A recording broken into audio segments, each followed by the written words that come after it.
we go. Well, good morning, all, thanks for being here. And we're welcome to Lara back to the Watershed after a few months away. So we're glad to have you back. And as much as we give Supervisor Long a hard time for not joining via her laptop on the plane, we'll give her a pass today. And EJ's here also as a co-chair of this. We have a pretty full agenda.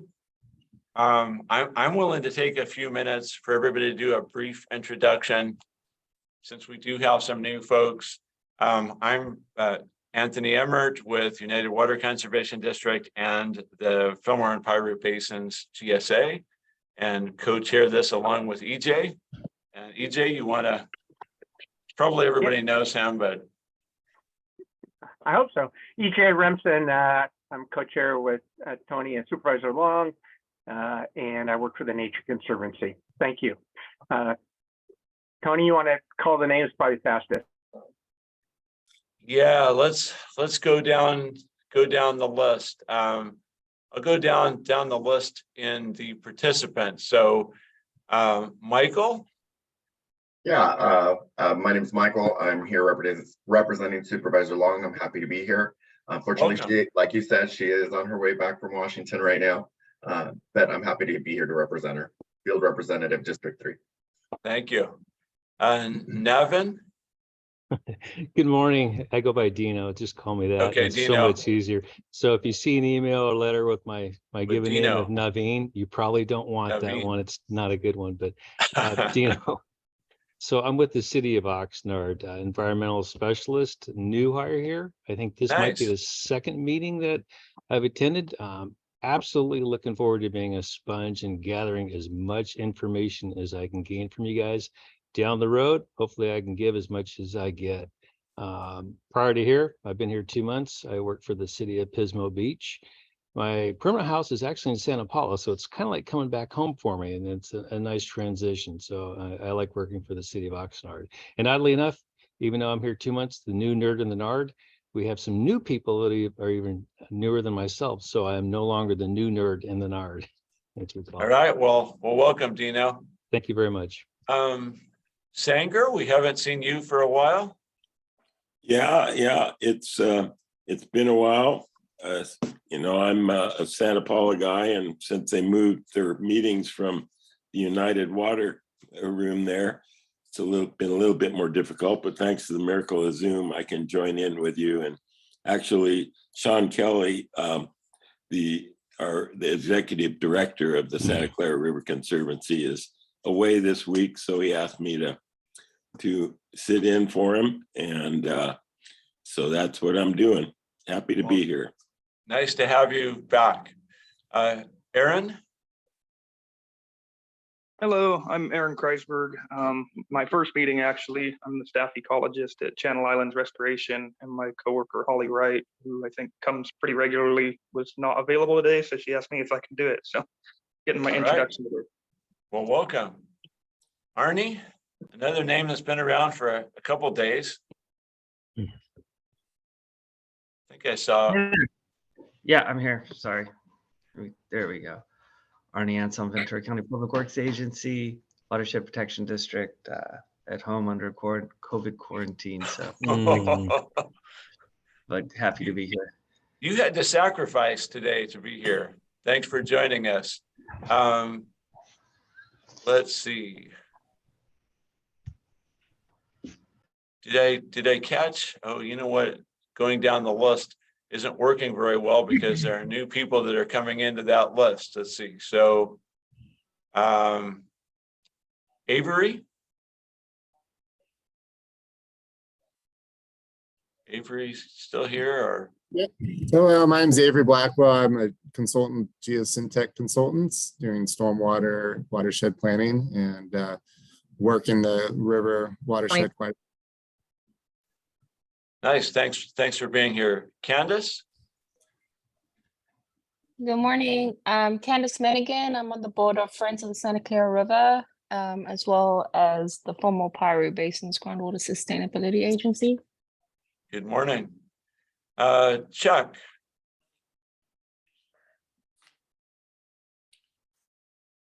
Oh, There we go. That works better. I'm Chuck Yeah. Carter. I'm from the Channel Islands Harbor Clean Water Team. nice. Welcome. Thank you. Let's see. How about Dana? Hello, I'm Dana from Nature Conservancy, Stewardship Coordinator of the Santa Clara Coast and Santa Clara River and Coast Project, and passed over to my colleague. Hi, I'm Kat Selm from the Nature Conservancy, also with the Santa Clara River and Coast Project. Happy to be here. Good morning. Let's see. Who did I miss? Ewelina. Good morning, Ewelina Mutkowska, Senior Stormwater Manager at Ventura County Public Works, Watershed Protection. I have a presentation on the agenda with Remy Cadell. He's with Q3 Consulting, so we're looking forward to share information about our recently completed feasibility studies. Right. We look forward to hearing that. And let's see. We had, I don't know who fireflies, AI note taker Lynn.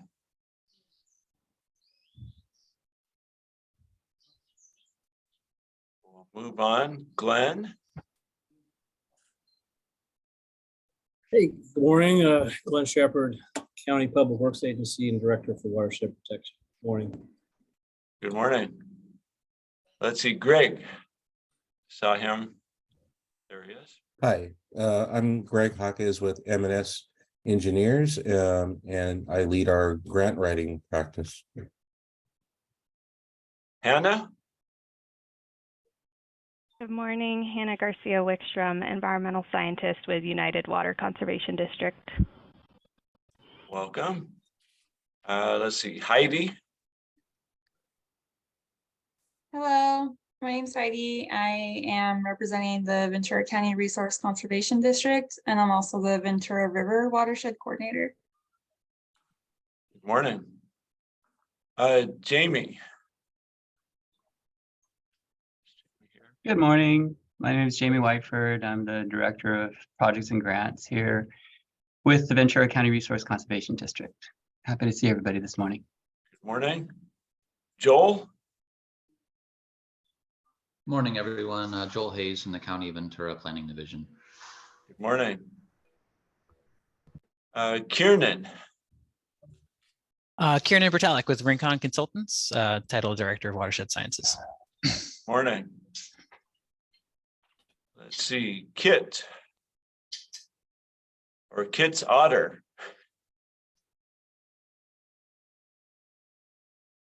Right, Loren. Hi, good morning. I'm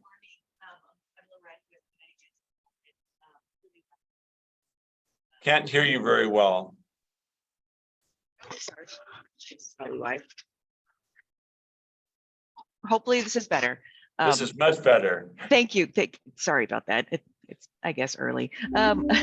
Loren from Kennedy Jenks. I do a lot of work with the upper watershed in terms of grant work. And so I'm very happy to be here this morning. Good morning. Lynn. Or did no, I skipped Lourdes. Good morning, everybody. This is Lourdes Solorzano from County Supervisor Matt Levier's office, District 1. Good morning. Good morning. And let's see, Lynn. See Lynn there. Good morning, everyone. Lynn Rodriguez, Watersheds Coalition of Ventura County. Happy to see so many people on the call this morning. This is great. Welcome back, Laura. Yes. Marissa. Hi, good morning. I'm Marissa Carangella. I'm the new Environmental Services Manager with United Water Conservation District. It's my first meeting and I'm happy to be here. Welcome. And we already, Michael, not Michael India, but Michael Wolf. Yeah, good morning, Michael Wolf, City of Oxnard Public Works. Good morning. Welcome. And let's see. Michelle Sevilla. Good morning, everyone, and nice to see you again. Michelle Sevilla, Communications Director, but covering environment and water issues for Assemblymember Steve Bennett. Welcome. And let's see. We have a mic.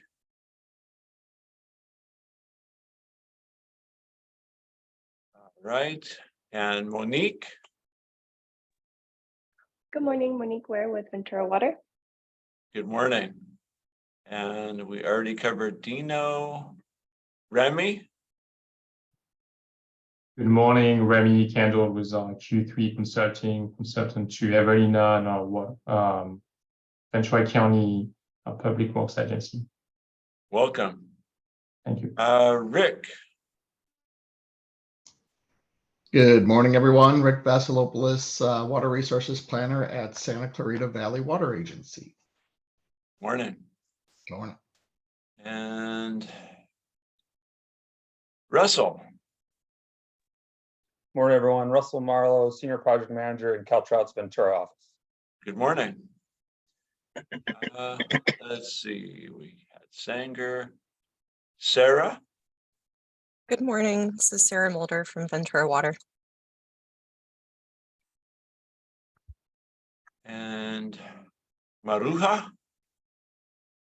Oh, good job, Anthony. Hi, my name is Maruja Clince, and I'm with Supervisor Lavier's office, and I work on his public works and watershed related matters. And thank you for the wonderful pronunciation of my name. Good morning, and Good morning. You're welcome. Let's see. Who else do we have? Taylor. Good morning. I'm with the Ventura County Agriculture and Weights and Measures office. Good morning. Welcome. Let's see, and we're coming in for a landing here. Terry. No, Terry. Troy. Good morning. This is Troy Spade, City of Fillmore Municipal Services Director. Welcome. Nice to see you here.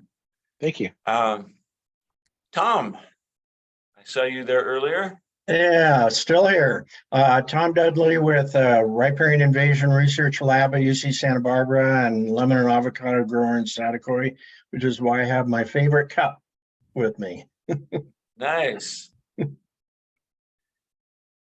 And let's see, we already, Troy, Vince. Morning, everyone. I'm Vince Inez. I'm the wastewater utility manager for the city of Ventura. Good morning. Good morning, welcome. And I think we just had one loss that was VCPWAWP. So anybody care to announce themselves that's using that one? That's also me. Oh, that's on you larger again. So I screen think we again. got through that. Anybody I we think- missed? I saw Angel Garcia, I think, join since we went through the Okay, names. yes. Morning, everyone. My name is Angel. I'm a staff member for Supervisor Lopez office. Welcome. All right, well, Anyone? there were a few people I hadn't seen before at the committee, so good attendance and thank you for being here. And we'll jump right into updates. So we have committee member and GSA updates and announcements. So anybody want to start off on GSA or committee member announcements?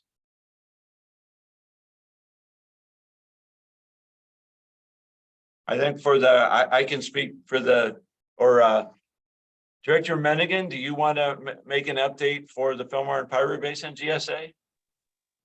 Tony, I think you can. I mean, I know we didn't meet this past month because we didn't have enough for an agenda, but if they're, maybe just let everybody know when our next meeting is. It's the third Thursday of the Right. month. The next meeting will be April 20th. So the Fillmore and Piru Basin GSA is trying to wrap up its initial scope of work, finishing annual reports. Got a couple monitoring wells constructed, towards the end of 2022. So we should be collecting some good data near the GDE areas and hoping to secure a grant through the through DWR coming up for a lot of good projects coming up. So sort of transitioning from the initial GSA scope of work to implementing some good things, and that GSA is enjoying some good flow in the Santa Clara River and in much increased water levels in those basins. Thank you.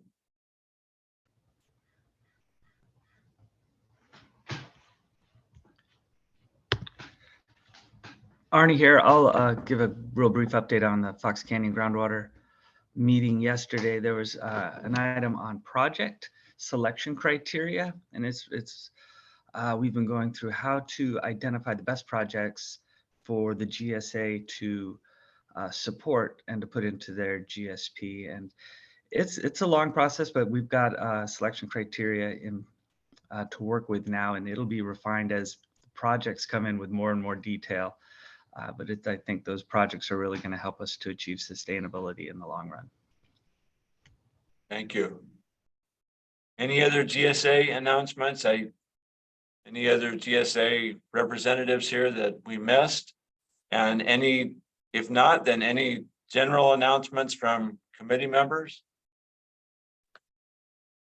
Hey, Tony, EJ here. I don't have an announcement, but I'd love to hear if somebody can talk just briefly about the ag waiver program and the water sampling. Is that happening now with the storms? Do we have anybody here from VCalc? I didn't see. EJ, I asked about that a month or so ago, maybe in January. I asked Jody Switzer about that. And I believe that she said that their required sampling was completed for the year, that they had completed it earlier, but I am certainly not the expert on that. I'm not real familiar with their sampling program. Anybody else have more information on that one?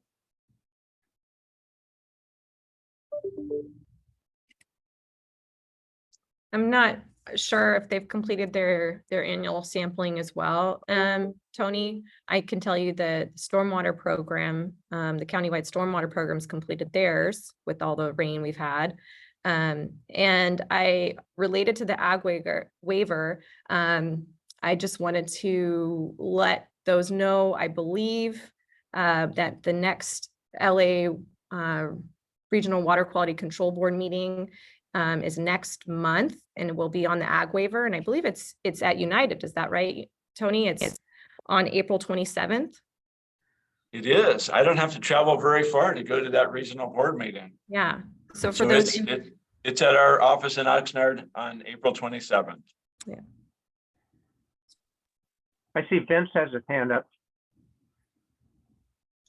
Hey, good morning, everyone. I just wanted to, I have to jump off having the regional board come into our facility here in a few minutes, but I wanted to just make a statement, and you might cover this later, but the Fillmore sewer spill that leaked into the watershed, there was no notification, at least on my end, of that spill. I found out through the VC Star, just reading the paper. So, I think if we have some internal talks on our end, just so we can share that information when something like that happens, everybody along the watershed is notified. And I don't know the exact status. I know they're just bypass pumping now, but I know it was a lot of water and they had to close the beaches and everything.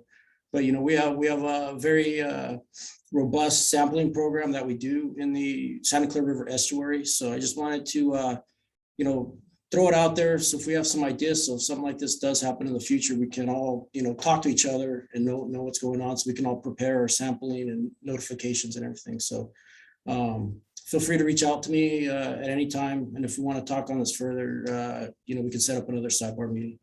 So very good recommendation, Vince. So this is Troy from Fillmore. I mean, I can give you an update on that. But additionally, the report was written almost immediately and turned into the county Department of Health.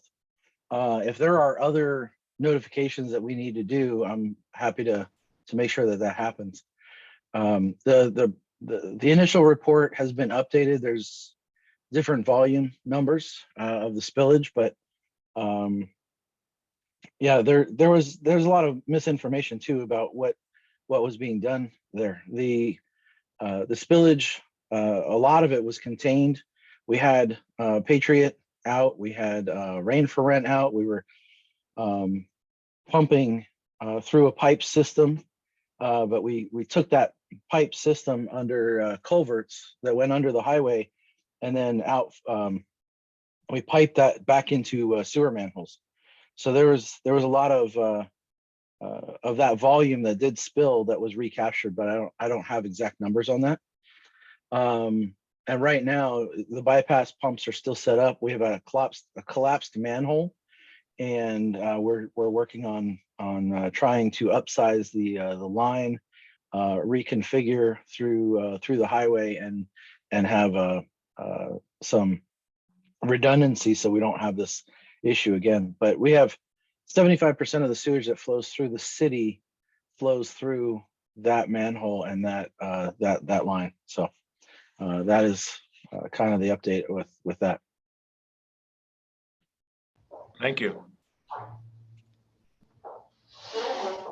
Good luck with your inspection, Vince. I have a question. I'm gonna need it. Can I ask a follow-up question in general? Is with some of the storms, especially the storm in, earlier this year, the first large one that caused a lot of damage. I was wondering, since I believe it's been declared, is that like a state emergency? And I was wondering if, cities, if, for example, Fillmore will be able to capture any kind of funding for repairs based on that declaration. And for those that have sustained damage and will be working on those, I'm wondering if anyone can answer that question. Laura, it was the president and the governor both declared a disaster, and there is FEMA funding and Cal OES funding available to agencies on that. I believe the disaster period ended January 25th. So, but it started in December up north in the state, and all of the storms were sort of grouped together as I think they called it the January 2023 storms incident. And it was from something like December 27th to January 25th was the incident. Although I don't believe that our area was added to the disaster until after that January 9th, 10th storm period. That was when really the damage started occurring here. But yes, those should be. And it may be too late if you haven't already submitted a request for public assistance to FEMA on that. But it would be, if you haven't already, certainly would be worth contacting Cal OES on that probably. The individual assistants had the deadline of March 16th, but they just established a 60-day grace period for late applications. Great.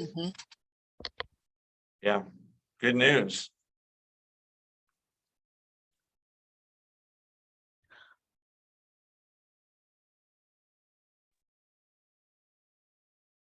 Any other announcements? How about, well, we had already started transitioning to storm and water supply updates. So, hey, Tony, I see Candace has her hand up.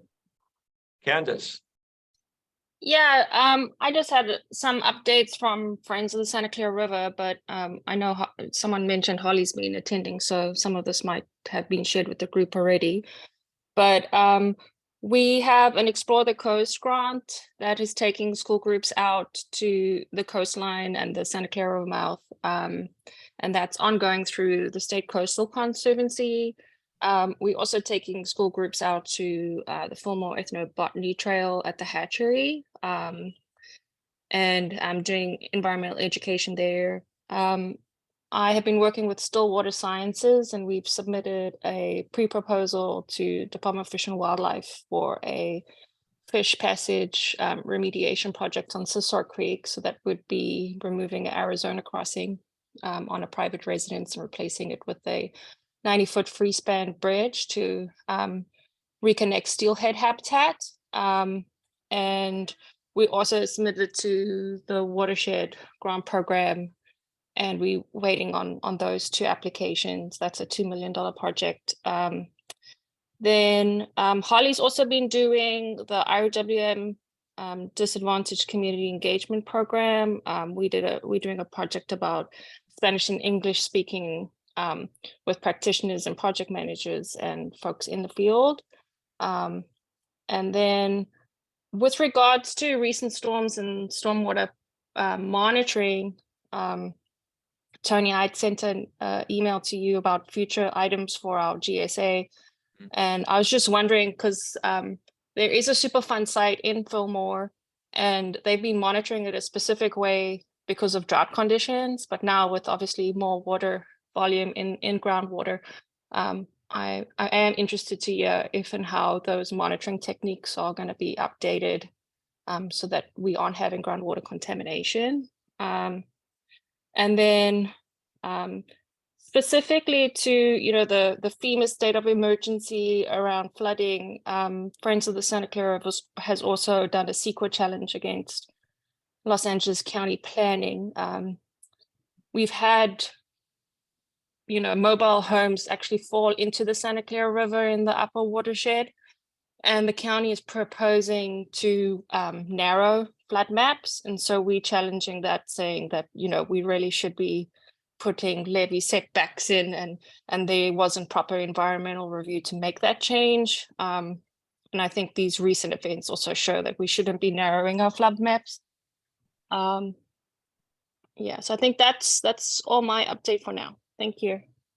Thank you. Any other updates before we move to storm and water supply?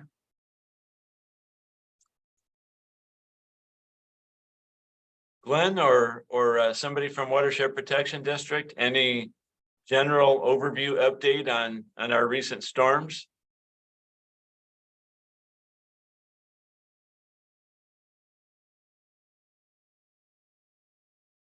Maybe we lost Glenn. Is Glenn off already? Yeah. Yeah, Arnie here. I really am only aware of the water quality side, not the water quantity, but so if Glenn gets on, we can get an update. How about water supply updates? Tony, can you share the information? I don't know if you have it, but the Dan Detmer shared at the AWA Water Issues Committee meeting on Tuesday. I don't have all of it, but or I don't have the same information, but I can share a couple things.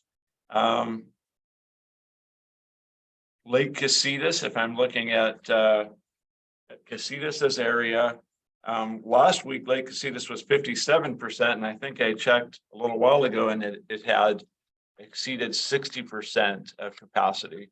That's a pretty big reservoir, so this has been an excellent year for some from some runoff capture for Casitas. Up in the top end of the watershed, Castaic Lake is at 69%, or maybe it's 70 at this point. There was actually quite a bit of rainfall in the Castaic area, but that reservoir was very low because the State Water Project water last year was so low. They weren't able to finish filling that up after a seismic project in 2022. Lake Piru is full and spilling. It was at 98% last week when I had these notes. So that's got about 200 CFS release out of the outlet works and 600 or 700 over the top of the spillway. So that's nice, and that will be able to be released later for groundwater groundwater recharge. Freeman Diversion Facility has been able to capture over 23,000 acre feet since October 1st, so since the beginning of the water year, and virtually all of that has gone to groundwater recharge in the Oxnard Plain. And flows have been really good in the Santa Clara River, so these wet years like this, it's really important to take some of that and get that into the ground. And due to all the snow in Northern California, Metropolitan was able to rescind its emergency water conservation ordinance, and Cayugas was able to rescind the once a week watering because it's looking like it's going to be a decent year for the state water project. And those were kind of the highlight notes that I had. Anybody else have any other water supply updates? Too early to see springtime sampling on representative groundwater wells, but this will obviously be a very positive year for groundwater in our basins. So both the Ventura River watershed and the Santa Clara River watershed will, especially the upstream basins, will probably see some very significant recharge with the consistent flow we've seen. And hopefully we head in a good direction out on the Oxnard Plain. And Tony, is it too early to say that there'll be any Title, is it 21 water? Did I get the number right? The Article 21 water Article has 21. already been available because we had such a bad drought. A lot of that water is getting captured by the San Joaquin Valley area, and there's a constraint in the State Water Project conveyance between, I don't remember exactly where that is, but sort of in the Kern County area. And so when they have more requests for Article 21, then they divvy it out based upon the State Water Project share. So the shareholder percentage comes into play. And pretty much that means when that happens, then Metropolitan Water District gets most of it. So for example, Ventura County's allocation for the city of Ventura, for Casitas and United is 0.5% of the State Water Project allocation, and Metropolitan, I believe, is 40%. So when Metropolitan asks for the Article 21 water and has the capacity to take it, it pretty much all goes there, which is a good thing also, because as this group knows, our Ventura County area that's served by Metropolitan is virtually 100% State Water Project dependent. And it's been a really bad situation the past couple of years. They were essentially operating on sort of human right to water allocation and have to pay some of that back. So this is really good news for our south and east part of the county that's dependent upon that water. And you know, Metropolitan will do a good job to try to fill all the reservoirs. Thank you. Anything else on storm and water supply updates? I'll see if Glenn's still here. He may have, no, Glenn's still here. He's just not talkative. Well, maybe we can give him a chance if he has an opportunity. How about, are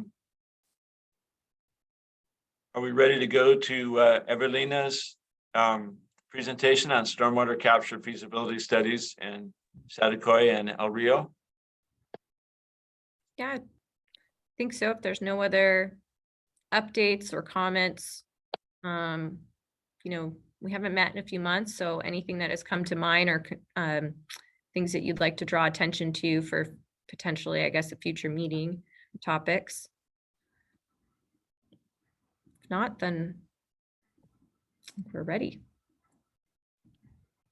Thank you. Good morning. My name is Ewelina Mutkowska. I'm Senior Stormwater Manager at Ventura County Public Works Watershed Protection. I represent County of Ventura in all matters related to stormwater quality regulations, such as implementation of municipal stormwater permit and total maximum daily loads in the county unincorporated areas. And today with me, as I mentioned, is Remy Cadell. He is a professional engineer and water resources specialist with Q3 Consulting. So we want to give your committee an overview of the completed studies in Saticoy Park and El Rio community to determine if it's feasible to capture stormwater for groundwater recharge. The feasibility studies were funded by Proposition 1, Disadvantaged Community Grant Program. So first, I will briefly mention about stormwater quality regulations. The municipal stormwater permit, or officially called Municipal Separate Storm Sewer System, or MS4, regulating discharges from the county storm drain systems. And I will mention about ongoing efforts to develop county-wide watershed management programs for major watersheds in Ventura County, including Santa Clara River. And then Remy will discuss purpose of the study, provide project description, community benefits for both selected project concepts. The Federal Clean Water Act of 1972 authorized permits for discharge of pollutants from a point source to waters of the United States. These permits are under an umbrella of National Pollutant Discharge Elimination System, or NPDES, program. In the state of California, the local governments, public and private entities are regulated by 9 regional water boards, including Los Angeles Regional Water Board, per Clean Water Act delegation to the states. In Ventura County, this is also not a new program. The initial discussions by our local governments about the permit implementation and funding strategies started in early 1990s. Specifically in 1992, the leadership of County of Ventura, Ventura County Watershed Protection District, and 10 incorporated cities decided on jointly implementing the stormwater regulations under one Ventura County-wide permit. The first Ventura County-wide MS4 permit was adopted by Los Angeles Water Board in 1994, followed by others. Now, the most recent permit was adopted in 2021. It is a regional permit for Ventura and Los Angeles counties and all incorporated cities for a total of 99 permittees. It's quite a reading, 818 pages, just in case if you're looking for some exciting reading. I highly recommend it. The permit allows alternative compliance pathway by development and implementation of watershed management program approved by our Board of Supervisors to pursue for County of Ventura. Permit includes 17 total maximum daily loads, which dictate compliance priorities, especially bacteria TMDLs, such as mandated in Santa Clara River watershed, and also other watersheds in Ventura County. This permit also requires implementation of statewide trash requirements. Just to give you an idea, we need to install devices to prevent trash as small as 0.12 inch from entering our storm drain system. In addition to TMDLs and trash controls, the permit requires continuation of stormwater retention and treatment for development projects. The counties and cities are required to conduct inspections of construction sites, industrial facilities, commercial businesses. Also, we need to respond and eliminate illicit discharge reported by the public. The county and cities jointly conduct water quality monitoring, public outreach, and education. The county provides training to over 700 of its employees annually. Compliance also requires structural stormwater treatment controls. I want to remind you about what structural improvements have been or are being implemented by the County of Ventura in this watershed.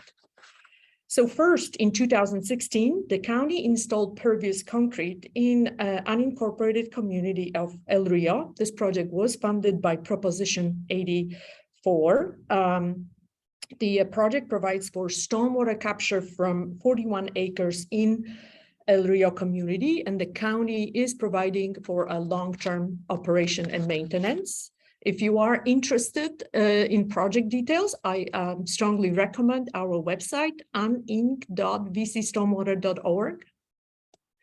And next project, beautifully performing right now in this high wet season, is in Piru.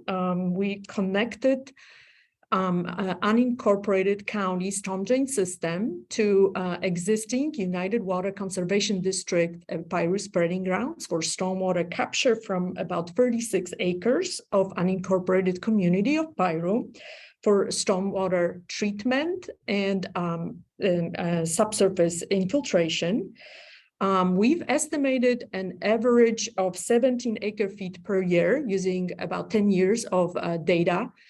Right now, as of earlier this week, we've already captured 35.5 acre-feet. So this is super exciting news for such a low cost and a great opportunity collaboration of County of Ventura and United Water Conservation District.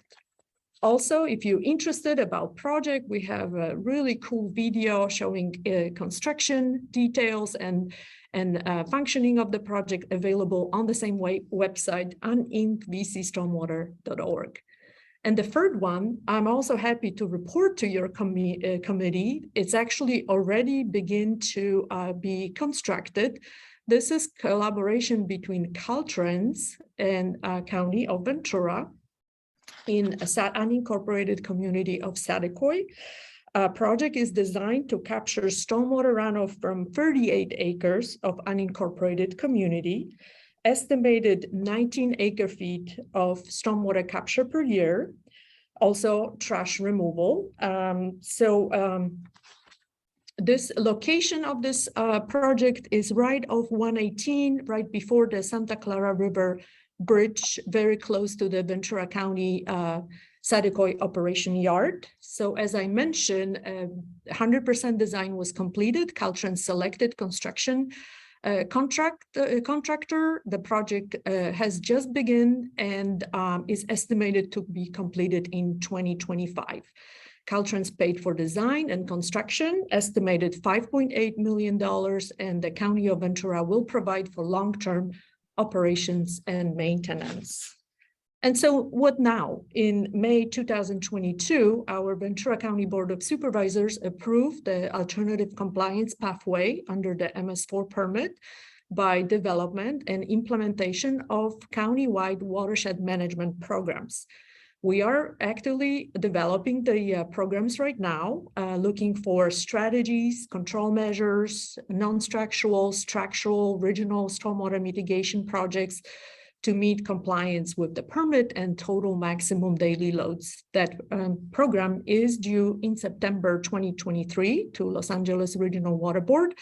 And stay tuned, I'm sure there will be more presentations and updates on progress of development of this program.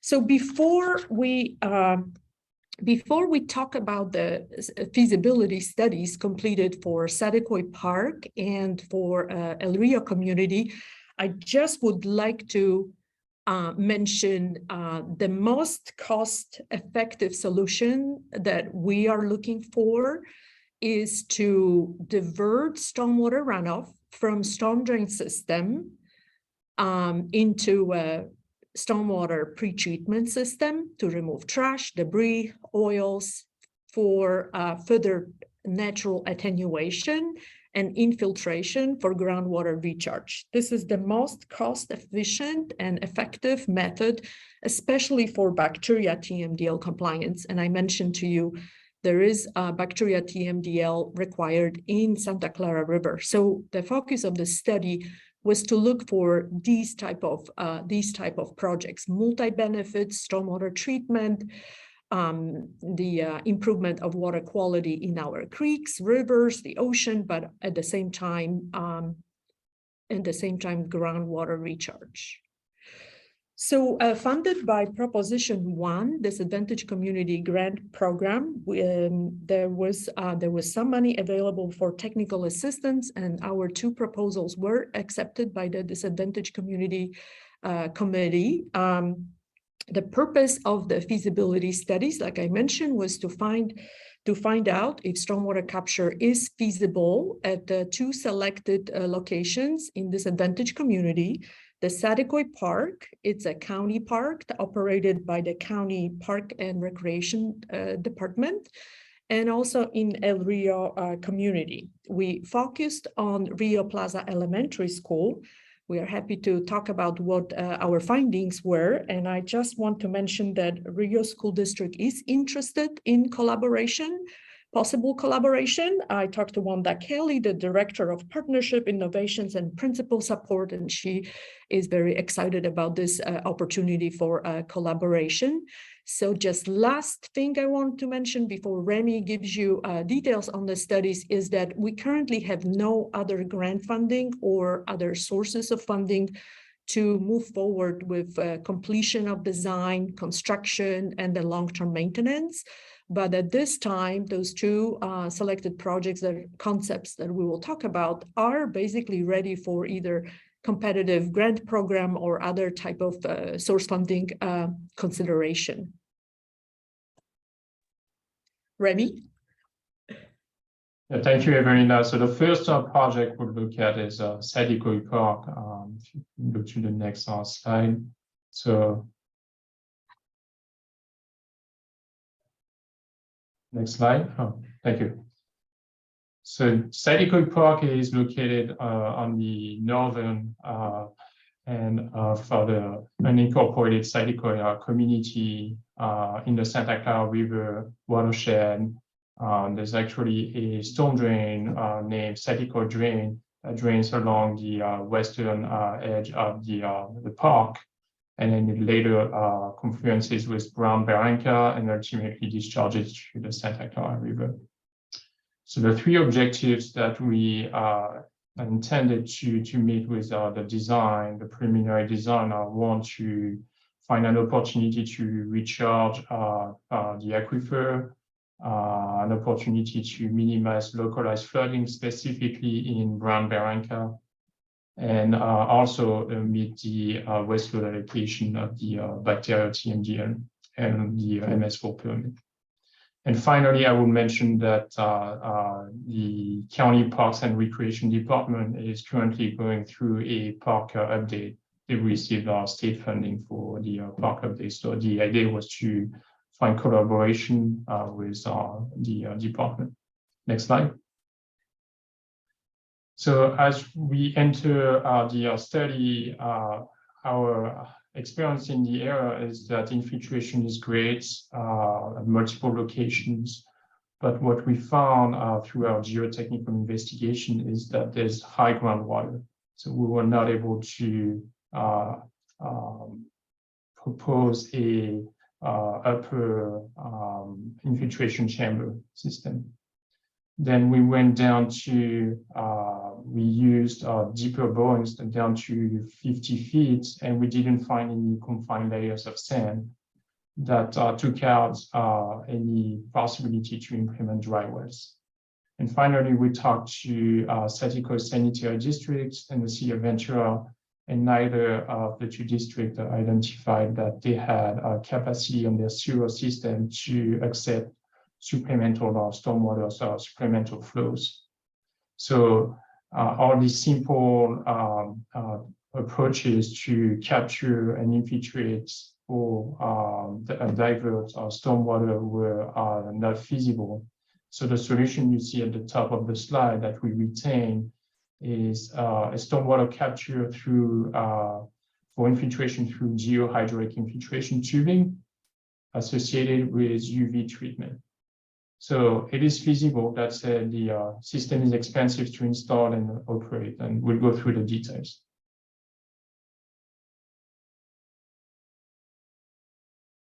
So this is a quick synopsis on the drainage area. There's 159 acres draining to the sites. out of these 159 acres, 150 acres are within the city of Ventura's jurisdiction. 9 acres are part of the unincorporated county land. Next slide. So the proposed treatment system that we propose is a detention chamber, underground detention chamber with geohydraulic infiltration tubing that will be placed under the chamber as well as throughout the entire park. And these geohydraulic tubes will allow lateral infiltration of the captured stormwater. Also, there will be a shallow UV treatment of the overflow. And the intent of that UV treatment is to meet the levels, bacterial levels that are required as part of the bacterial TMDF. There will be new storm drain, piping, inlets. So altogether, when we ran our modeling, we estimated that about 57 acre-feet of stormwater will be diverted every year, but only 26 of that will be actually recharged, would recharge the aquifer under the groundwater. The proposed project would also capture trash, and there will be pre-treatment controls of runoff. And finally, that I already mentioned the opportunity to collaborate with county parks and recreation department. Next slide. So from a plan view schematic standpoint, this is what the system would look like. The underground infiltration chamber will be placed under the baseball field. There is a diversion from the Saticoy drain that would divert water to the underground chamber. The green dots that you see are basically the geohydraulic infiltration tubing that are spread out throughout the entire park, and that allows for lateral infiltration of the stored stormwater. And for supplemental treatment to make the bacterial TMDF, we will have a pump wet well in UV filtration port. And ultimately, the treated water will runoff will be discharged back onto Saticoy. Next slide. So all put together, the estimated construction cost is $19 million. Now, I would mention that that includes about 40% of SARS cost. The estimated O&M cost is about $123,000 per year. And I know, Ewelina, you wanted to make a note on that. Yes, so I just wanted to make a couple quick comments. When Remy mentioned the cost, I thought, so far we implemented a project in Pyro that cost about $400,000, or pervious concrete that cost about $1.5 million. And here we are looking at the park that potentially may cost $19 million. And I thought this is a lot of money. But then last month at the Los Angeles Regional Water Board, the Los Angeles County provided an update on their efforts to capture stormwater in the county parks. And I have to want to mention to you, there were a couple cheap projects, about $10 million. Ladera Park completed just last month, Gates Canyon Park. But then there were some really expensive. Eldora Park, $60 million, scheduled for completion in May 2023. Adventure Park, $41 million. East LA Median Park, almost $43 million. So the pricing really ranged depending on the complexity of the project. So just wanted to give you a reference in terms of what our co-permittee under the MS4 permit has been doing in terms of the stormwater treatment and capture at the county parks. Thank you, Remy. So should this project move forward, there would need to be some coordination with the schedule of park improvements. And also from a construction standpoint, the impacts to the community will be minor other than the closure of the park. We don't anticipate any road closure. That concludes the brief synopsis on Saticoy Park. We can move on to El Rio. Okay, so Ewelina, this is an area of the El Rio unincorporated community. Ewelina discussed the 2016 project where pervious concrete gutters were implemented. So that's located at the northeast corner or quadrant of the community. And then the county's transportation department is in the process of developing plans for improving sidewalks and drainage along Struby Street and Cortez. So that's the dashed line you see in green. And as part of the project, there would be an infiltration trench that would capture runoff and infiltrate runoff from the local streets. So from there, our process was to look at how can we capture a maximum of drainage area and maximize the benefits. The line that you see in blue and thick blue is the existing Orange Drive storm drain. And runoff is typically collected along Orange Drive. So that's where our project will start. And Ewelina, if you move on to the next slide. Here's a brief synopsis of a few options that were considered. There are additionals we can discuss later if we have time. But first of all, we look at distributed systems. One dry wells that will be implemented within the right-of-way. And very quickly, we identified that we will need to incorporate a significant number of dry wells, about 46, and all of the storm drain and drainage improvements that come along with it. So that would come with a high construction cost as well as a high long-term maintenance cost. The other approach was that we looked into is to implement infiltration trenches similar to the 2016 project and what the transportation department is looking to implement along Struby. That would require essentially an additional 39,000 linear feet of infiltration trenches. So that's about 6 miles. So you can imagine the construction impacts and the costs associated with that. So our selected alternative in our study is a simple underground infiltration chamber that will be implemented at El Rio Plaza Elementary School.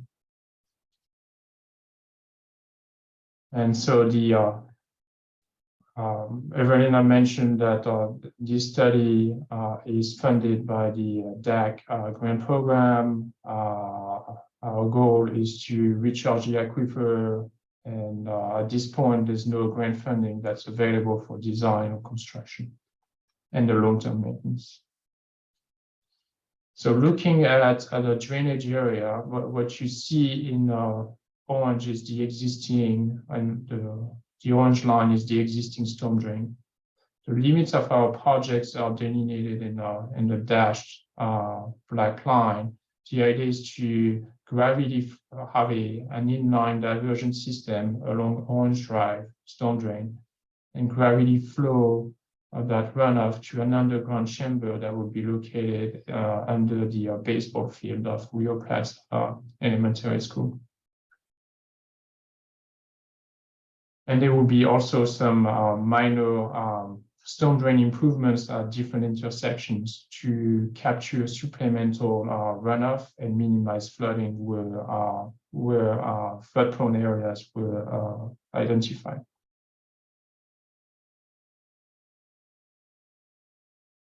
See, the components of the system would include an underground infiltration chamber. It's only 11,000 square feet And the project will capture an estimated 78 acre-feet per year and recharge the local aquifer. Will include a trash capture device as well as runoff pre-treatment controls. And as I mentioned, there will be additional inlets, curb inlets, graded inlets at different intersections along Cortez and Balboa and other streets. Next slide. This is a picture of a recent project where you can see an underground infiltration chamber. They pour the slab, and then the slab, they have small holes that allow runoff to be connected to the subgrade, the post subgrade, and ultimately drain to the subsurface also. Next slide.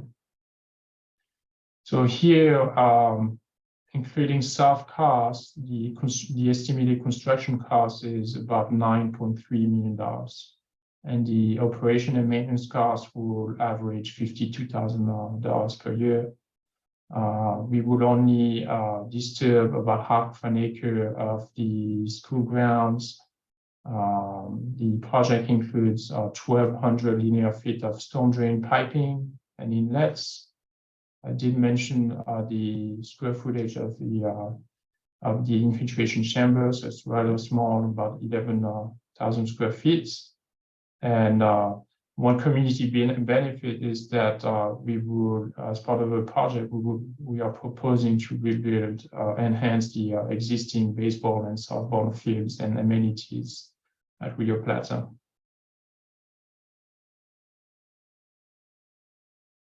Next slide.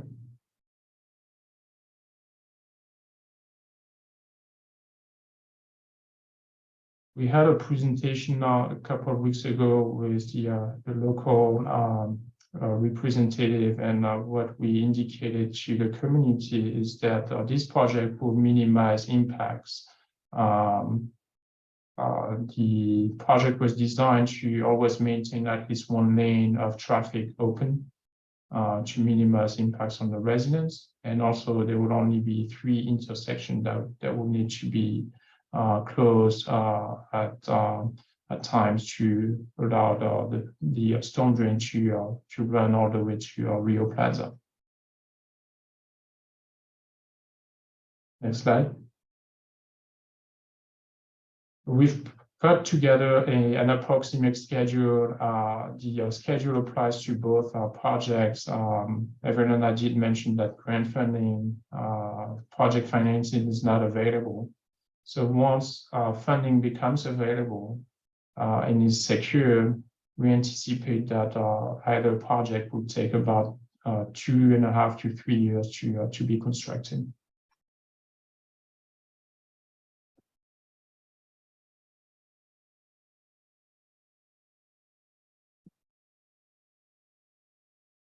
Back to you, Ewelina. Thank you, Remy. We have prepared educational brochures in English and Spanish about the completed feasibility studies. We were hoping the meeting will be in person so we could distribute them to you, but we do have them also in electronic format. If you are interested, we have created a new website page summarizing both studies. You can find them on our website on vcstormwater.org under projects stormwater capture studies. So I encourage you to check this out. And that basically concludes our presentation. Thank you so much for your time, interest, and we are available to answer any questions.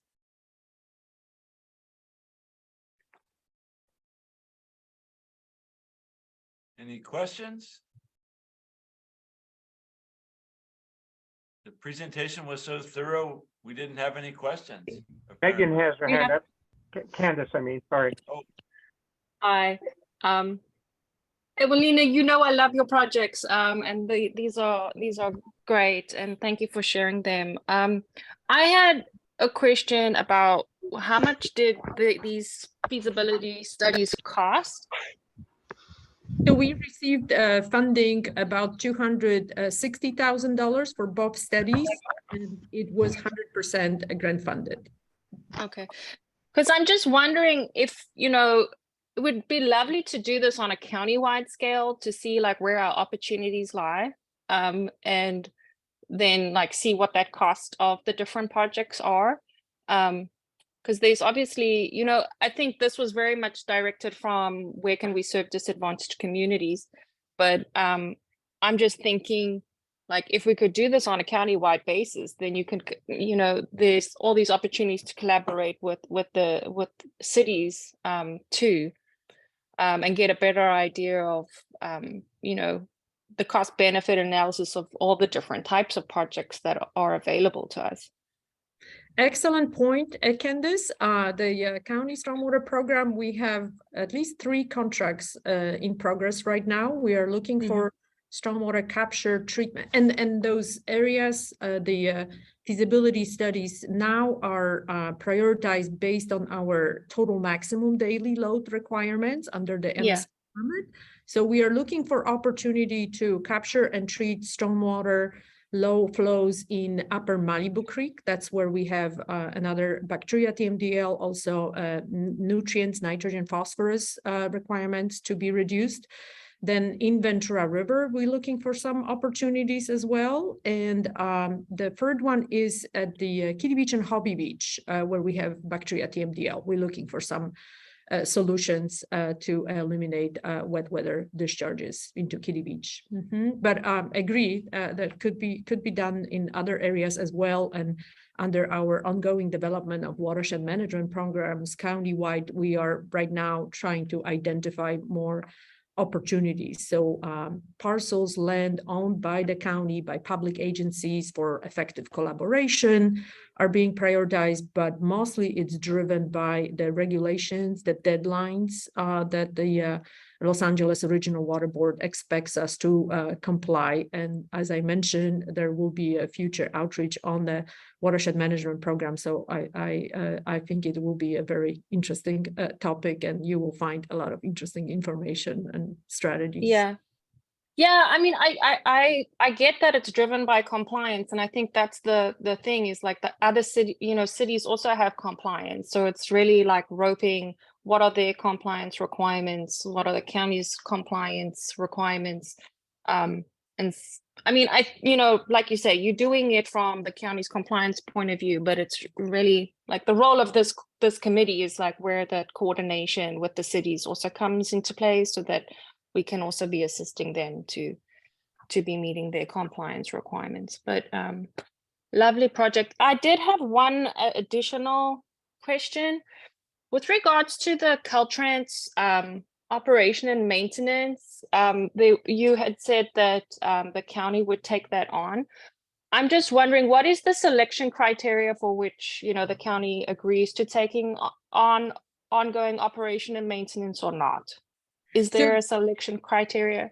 So this was a unique opportunity, actually a very narrow window, when Caltrans, under their MS4 permit, were looking for collaboration with municipalities. Now under the new Caltrans permit, the criteria changed. It's much harder to find opportunities that will work, but we basically reached out to Caltrans, and the project, the special unique collaboration was very attractive to the county because Caltrans paid for design and construction of the project, and county agreed to maintain it because the project is built on the Caltrans road right-of-way, but actually treats 41 acres of county unincorporated areas. So we both, Caltrans and the County of Ventura, will get credits towards compliance with MS4 permit, bacteria total maximum daily loads.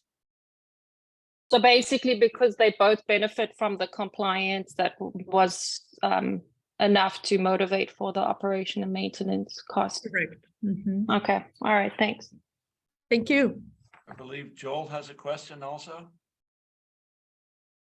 Thank you. I'm just curious. I work the County of Ventura's Planning Division, and We're working on the El Rio and Del Norte area plan update.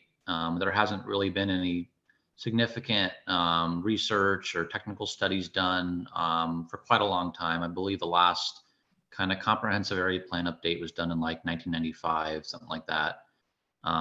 You know, I know there's a lot of small water purveyors in El Rio, and so I'm just kind of curious, with the groundwater recharge in El Rio, how would that benefit the water purveyors? And has there been any discussion with Public Works as far as, I know there's been talk of consolidation of those water purveyors. You know, would this, obviously this would be a lot more water for the community and water capacity. Would that allow for increased development in El Rio and the community? Has there kind of been any discussion as far as how that project would impact kind of water capacity going forward?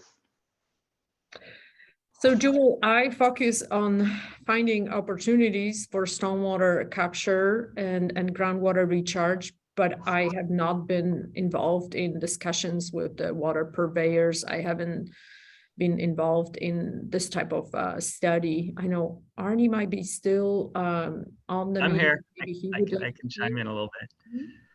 Here, So and- yeah, you touched on a lot of hot button issues there. Additional water into the basin definitely helps the water purveyors there. There's a nitrate issue, so the more water dilutes the nitrates, better for them. As far as consolidating those, that's a big political question. That's way out of our range here. And as far as development there, I think it's going to take. I don't know the situation on what's what's slowing development there, or if there's if the water availability isn't there for new development.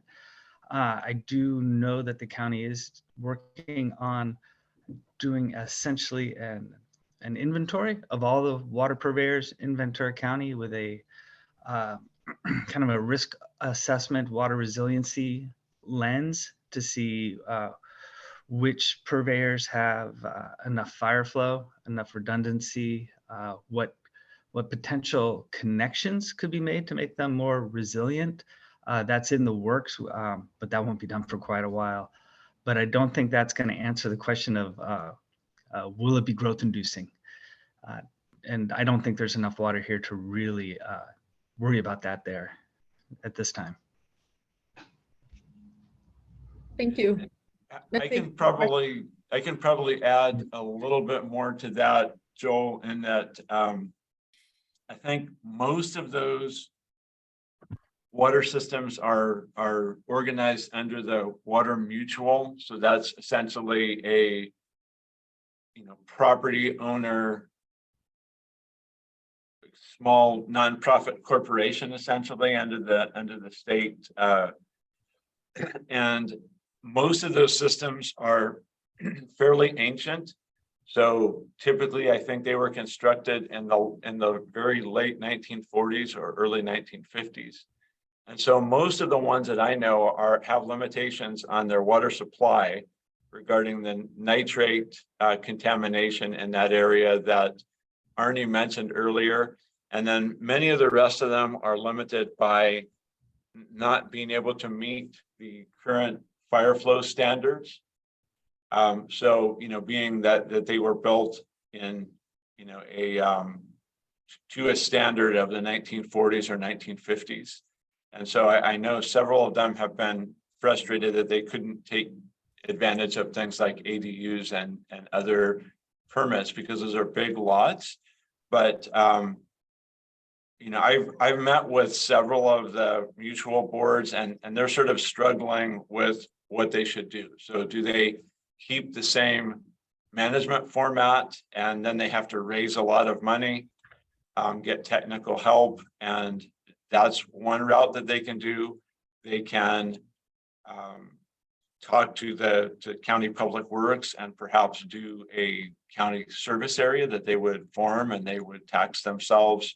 And then over time, the county would update that, maybe a consolidated system, or they can go talk to, privately owned PUC regulated water utilities who might be interested in that also. So I think a lot of it is the choices that the mutuals have to make for themselves, but I don't think any of them are in a comfortable and good operating place, and they all know that they have a problem. And I think every way out has its own complexities and costs. So most of the ones I have talked to have not wanted to annex to the city of Oxnard. That's a pretty clear feeling from most of them. So that's another option, but I don't think that's been considered by many of them. And probably a whole subject matter for a discussion in the future, but I know those are extra factors that play into that. Thank you. I appreciate the background.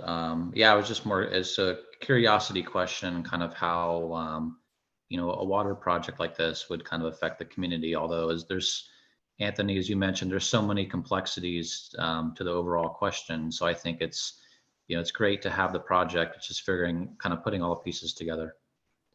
It is. Well, any other questions for Ewelina and Remy? I have a question. This is Kat from PNC for Ewelina. I love the projects, by the way, and they're really exciting. I wanted to ask about the Piru spreading grounds. If you could talk a little bit about the vegetation management of the spreading grounds. Can you mention to us like how it's maintained and whether or not plants are allowed to grow in there? I'd be curious to know that. Thanks. So the maintenance of Piru spreading grounds are actually, and Tony is smiling, under the United Water Conservation District. So for us, the important thing is that there are high infiltration rates. So once it's raining, like what we've been experiencing right now, the water is ready to infiltrate, and we have excellent rates. So it works really well. But as far as the vegetation management, Tony, do you think you could help me out? Yes, those have been maintained for many, many years, decades, as basically stormwater capture and recharge facilities. I think it's highly unlikely that they will be used as they were originally designed back in the 1950s, because I think it's going to be infeasible to design and operate a stormwater diversion off of the Piru Creek like was historically. So they're still being maintained as they always have been by actually keeping them clear of vegetation.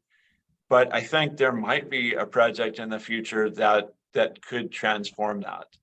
And I guess maybe a little bit of background on the Piru recharge basins.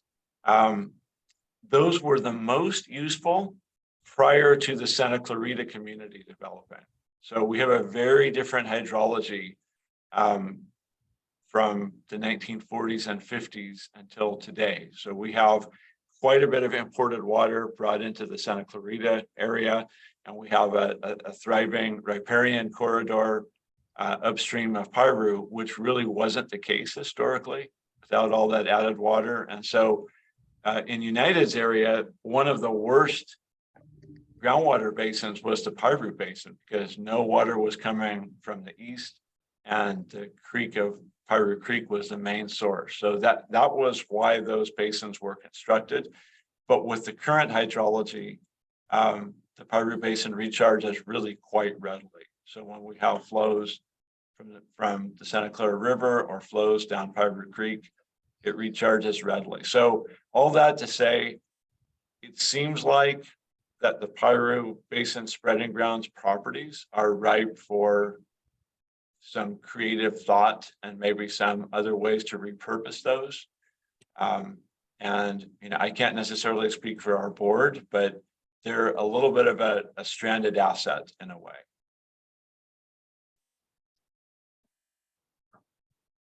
Thank you, Tony. Kat, welcome. answer your question.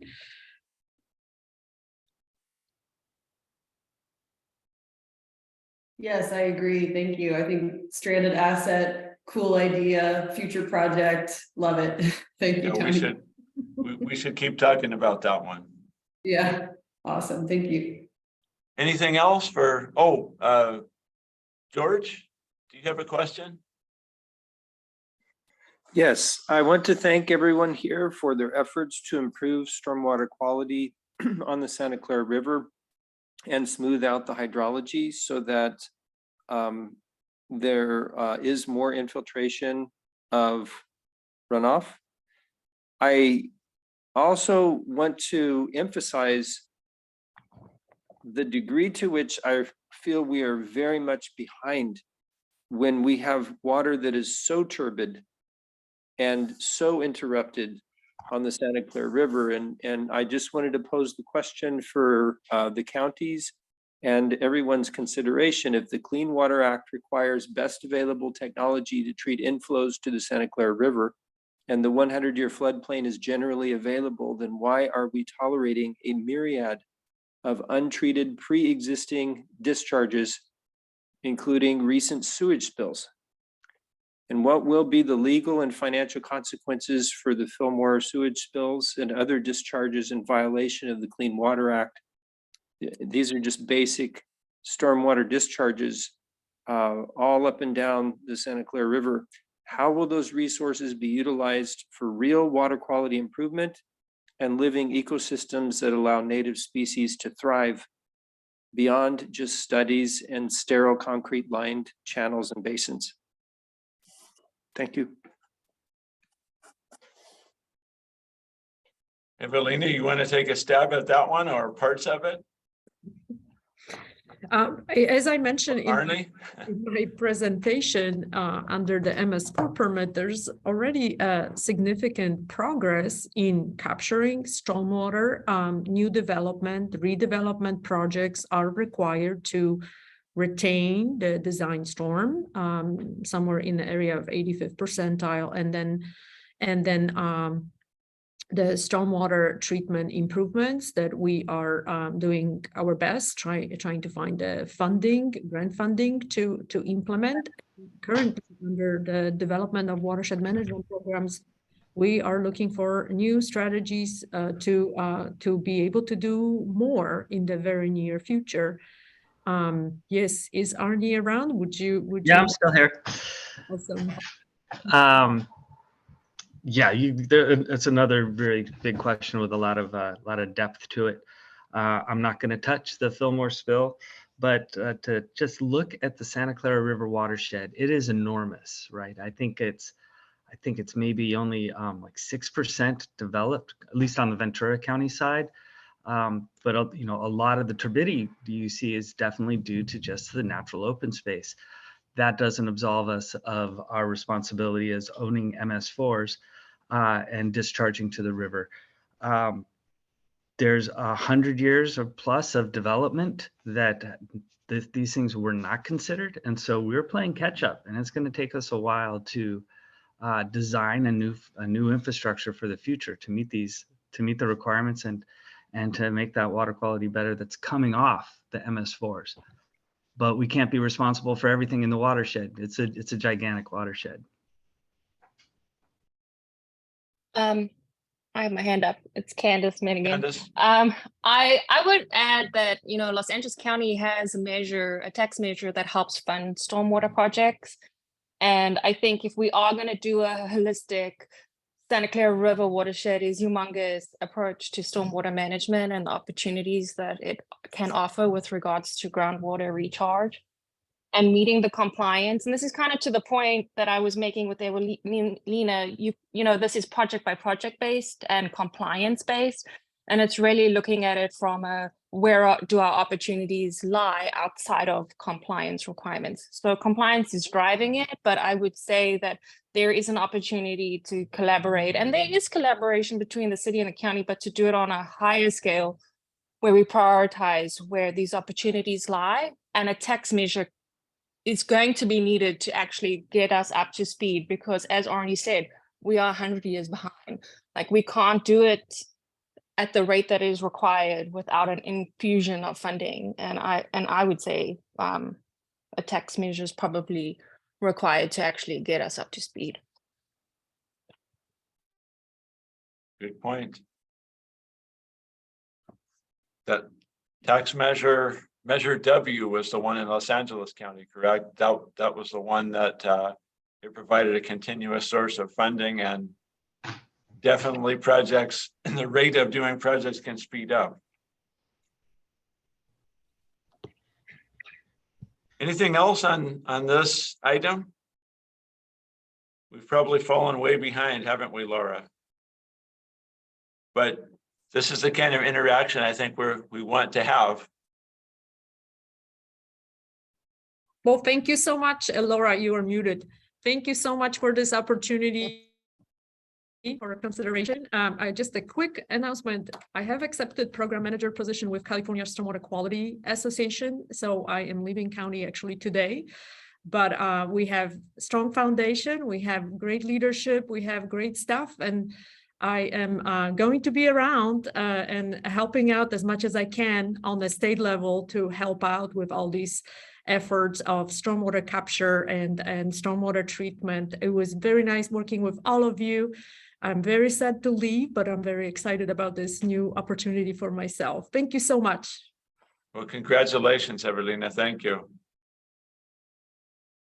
Congratulations, Ewelina. We'll definitely miss you in the office and also at this committee. We're saying that. Thank you. You should think. Yeah, I want to just make a special thanks to Ewelina. You're definitely going to be leaving a big hole, and you will be missed, but we know where to find you.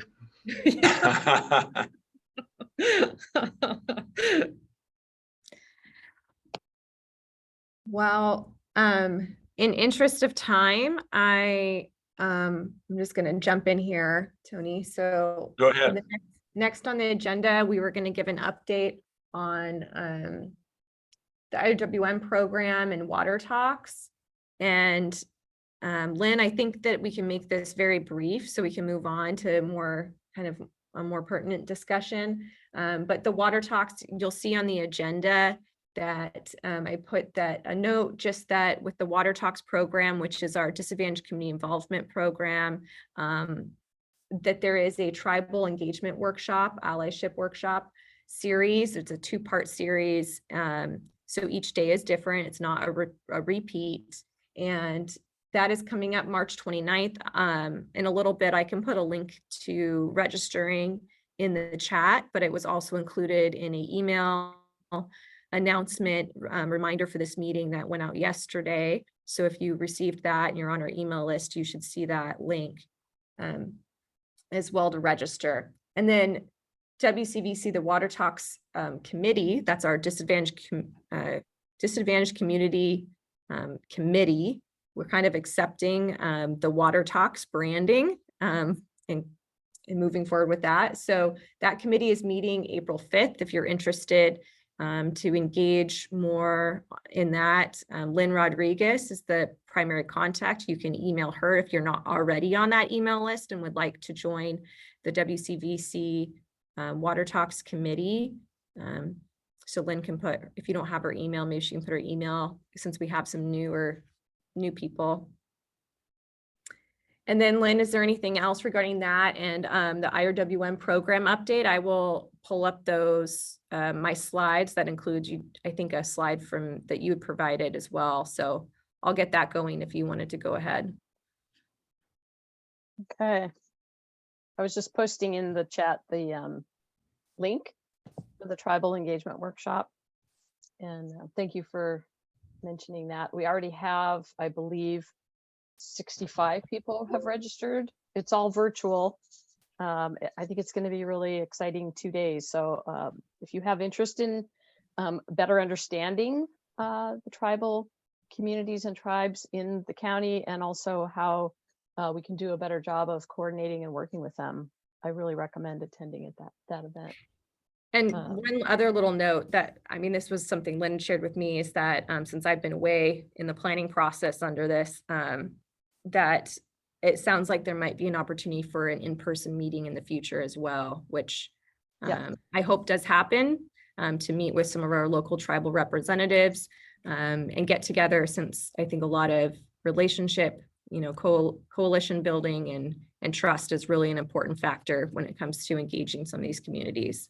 Yeah, absolutely. And that meetup, as they're calling it, would be sometime in the late summer or early fall. So not soon, but we definitely will let you know about that. So just a couple of really quick things that will help lead into the next item that Laura's going to be sharing. I shared some of this with you I shared all of this with you at the last meeting, but just wanted to reiterate, as you can see on the screen, these are the steps that we're taking right now to look ahead to the future of our program and the relationship between the WCVC, which is the region-wide Integrated Regional Water Management Program group, and the watershed committees like this one. So we've been very successful over the last 20 years working together across our region. There is no more earmarked funding, as you probably know, for IRWM projects. So we are looking to see, where do we want to go and what focus do we want to have. So we're conducting a survey of IRWM, or rather WCVC members. Laura will talk about a survey for this group.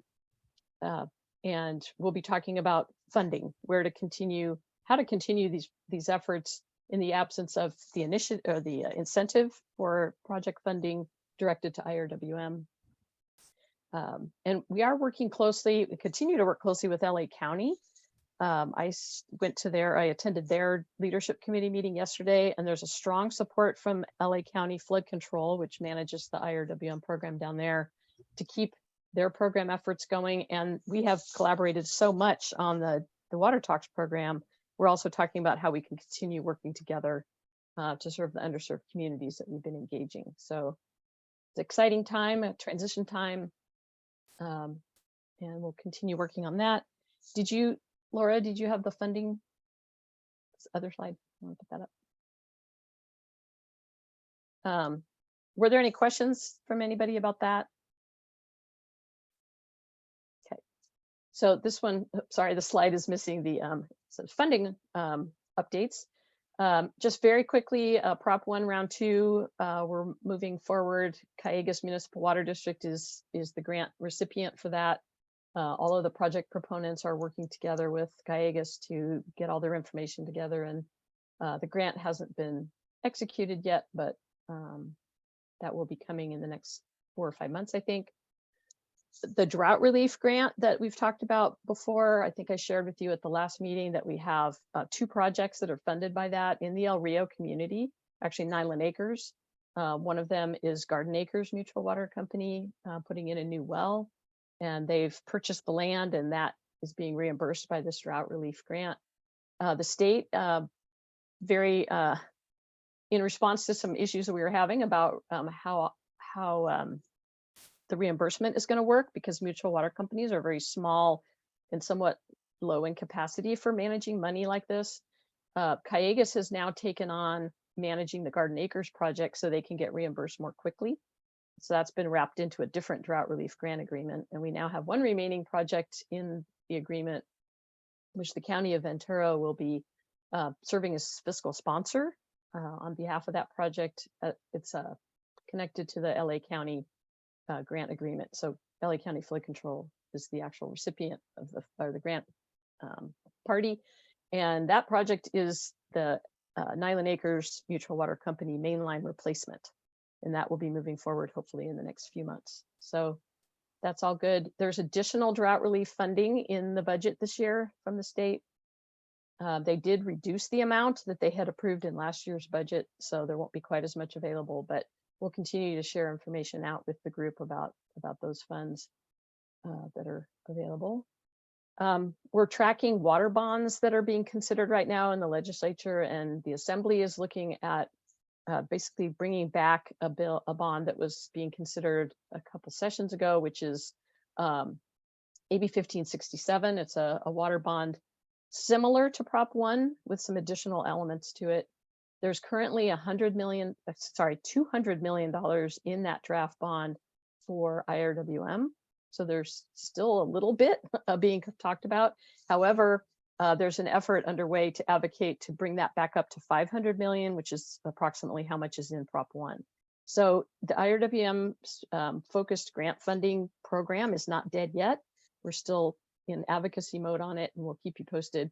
WCVC is considering writing a letter of support. The Roundtable of Regions is writing a letter of support, and the statewide Water Bond Coalition is advocating. So we're hopeful that Assemblymember Eduardo Garcia will consider our requested amendment of increasing the funding. There's also, there's lots of money available right now, but just wanted to highlight one of those other measures that has passed, Senate Bill 552, which is providing drought for counties to work with small water systems in their regions to address drought resilience and to help provide technical assistance to those systems to do a water shortage contingency plan. That really factors into the conversation that we were having previously and providing additional support to those small systems. So stay tuned for more information about how that plays out in our county. If you want more information about the grants, as we've said in the past, you can track this through grants.ca.gov. A lot of grants being released every week, and we don't keep up with all of them on your behalf. So if you tune into that and get on the listserv, you will get information about the kinds of grants you're interested in for your programs. So that was really quick. I don't know if anybody has any questions. Okay. Okay, all right. thank you. No questions. Thank you, Lynn. Seeing none. All right, so on to the next topic, the future of the Santa Clara River Watershed Committee. So I'll assume that most of you or all of you saw an announcement that I sent out yesterday to the stakeholder group, and I've also been communicating some with the funding partners, that I've been recently reassigned to a different position at Ventura County Public Works Watershed Protection. I'll be moving to the Environmental Services Division, so that's working with Pam Lindsay, for those of you who know her. And I will unfortunately no longer be able to serve in the role as watershed coordinator, and the county does not plan to fill that position. And so this, comes at a time to, not only discuss the future of WCVC, but I had intended when I returned from maternity leave to bring the conversation to this group of, what do we want to do with the Watershed Committee as well. And I envisioned at that time that I would be kind of shepherding us through that process, and wasn't sure where we would land on that. But this kind of, comes at then a point in transition that I will also be stepping away. So I wanted to start the conversation and let you know that this will not be my last meeting, but that the follow-up meeting to this, where I think we will discuss this more in detail, and hopefully come up with a kind of next steps or where we go from here at the next meeting. That will likely be then my last meeting, as from what I know at the moment. So I wanted to start off by sharing a little bit of, a reminder of the background of this committee and the watershed coordinator position. So this committee was formed in 2006, and it was in 2014 that the committee was able to secure funding from local agencies and organizations. Then that's, I think at the time, I'm assuming it was the same 14 that are currently funding partners. Actually, at the time, it was at least 15, because one of those merged together since then, to hire a part-time watershed coordinator and create this successful watershed-wide collaboration that includes all of the stakeholders. So we have stakeholders from the upper watershed in LA County, and they are also funding partners. I know that prior to that 2014, there was an effort to apply for a watershed coordinator grant that similar to one that had Ventura River was successful in receiving a watershed coordinator grant for a full-time position for a few years. This committee had applied also for a watershed coordinator grant and was unsuccessful. And at that time, that's when the committee members decided to approach the local funding, local agencies and their organizations to come up with the funds to hire a part-time coordinator. And I believe since the inception of that, since the creation of that position, it has always been housed at Watershed Protection District at County of Ventura. We've had consistently in the last few years around 30 to 40 participants in one of our watershed committee meetings, meeting on average about 6 times a year, so every other month. And there's a lot of different values I think that people put on this watershed committee. It ranges quite a bit. And so I'm not going to speak to those at this time, but I would really love to hear anyone who would like to share this meeting or at a later time, what kind of values you see that you get out of from participating in this committee, so that we can help kind of understand what the future and what's the next iteration of this group. So I also developed, a work plan as watershed coordinator. This is the current work plan for this current fiscal year, including, stakeholder outreach, preparing for these meetings, continuing, updating. We have a lot of assets like our email list and website, and then working with the upper watershed as well. I can move on from here, but just briefly, also when it comes time this last year, of course, preparing for the project selection process for Prop 1 Round 2 IRWM grant, whenever those come up, that's something that the watershed coordinator is heavily involved in, as well as shepherding that through this committee. And then also, whenever there are regional planning efforts like our hazard mitigation plan update, or county general plan update, or other outside of, just the county itself as an entity, but other planning efforts, participating or engaging to a capacity to better understand how to facilitate incorporating Santa Clara River watershed goals and objectives into those regional planning and bringing that information back to this committee when appropriate.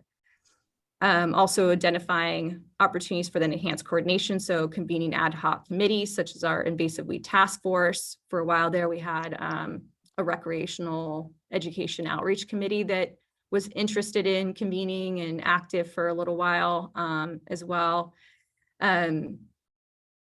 Helping assist with different webinars or symposiums like the GDE webinar and the homelessness in our watersheds workshop with WCVC. Also identifying potential funding sources and sharing those, and writing letters of support on behalf of the committee. And then more recently, of course, during this time with the Disadvantaged Community Involvement Program, the Prop 1 funded program, I've also served as a task force member on that, along with Lynn Rodriguez. So her and I are the 2 task force members from Ventura County. So I've been quite involved. Wave, keep the lights on. In that process. And then of course, just the admin for this program as well. So just briefly, wanted to make sure you're aware of what is involved in the watershed coordinator. And then here's our funding for funding partners, all those that are funding partners. The highlighted are invoices that have not, like funds that have not been received, although this Ventura Water one is being looked into. I think it was just an oversight that will be corrected soon. So this is about the budget that we've been working on for a year. That funds my time, and then the Watershed Protection District covers overhead. Are there any questions so far? And I'm not really sure how to start this conversation, so I'm just sort of diving in with this information for you all. I do have suggestions on, something that could help us in moving forward is, well, these were just the meetings we've had in the last fiscal year, is I do suggest these are my suggestions, is to survey the funding partners and active stakeholders, so those that have been most engaged, to try to gauge the interest and commitment continuing this committee, and also funding support, interest in continuing to funding a coordinator position. So this be a survey similar if you received the one that Lynn sent out regarding WCVC, the Watersheds Coalition Ventura County, and the future of that program, because these are separately funded. I forgot, I should probably have mentioned that, is reminding you all that these are completely separately funded. They can operate independently. So if Watersheds Coalition Ventura County was to, go away or sunset, then the Watershed Committee could continue there, or vice versa. There is no requirement that they are tied together, or that they both, continue together. So I wanted to put that out there as well. Some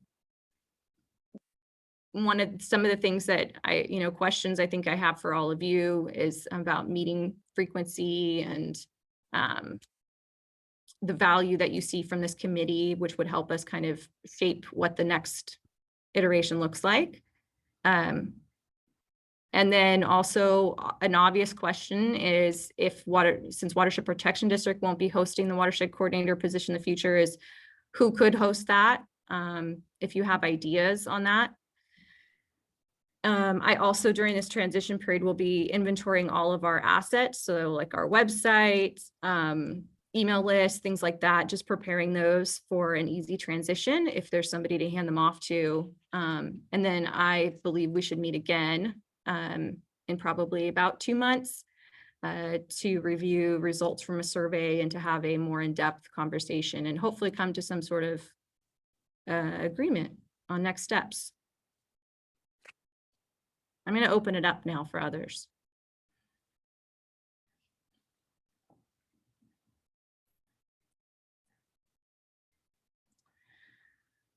Okay, well, I'll go. And I would say, Lara, you've been instrumental in coordinating this watershed, and I'm personally sorry to see you go.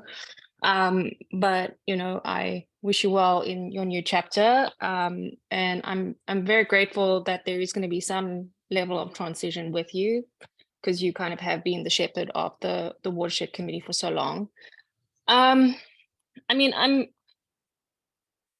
I don't see Glenn Shepherd on here anymore, and I really would like to understand the Watershed Protection District's thought process as to why the step away.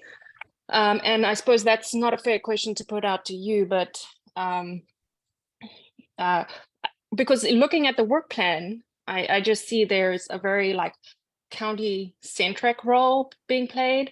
Like with regards to the task force, you are Ventura County representative, not a watershed committee representative. And so it's just those little things where it's county specific. I don't see how those roles and responsibilities move forward with it not being with the county. So I suppose some of the questions are, is there discussion about this going to a different department within the county? Or is it a full walk away and asking a different stakeholder to fill this gap? But I suppose this is also some of the stuff that will come out of the survey.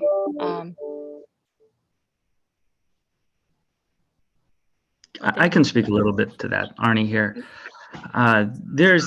It's just a functional need within the county where Laura is going. The area has been understaffed for quite a long time. And as far as the county having a role with this watershed, definitely we'll have a role as a stakeholder and a partner going forward. But as coordinator, there's no requirement that the county be the coordinator. In fact, in Ventura River, it's not the county, it's RCD. Cayugas has a totally different structure, and I think it's possible that this continues with a new coordinator under a new effort.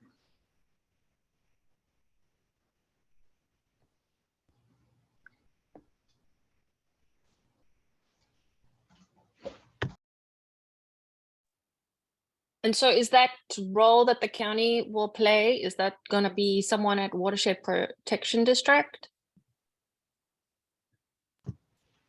Yeah, most likely. I will definitely Okay. will continue attending these meetings.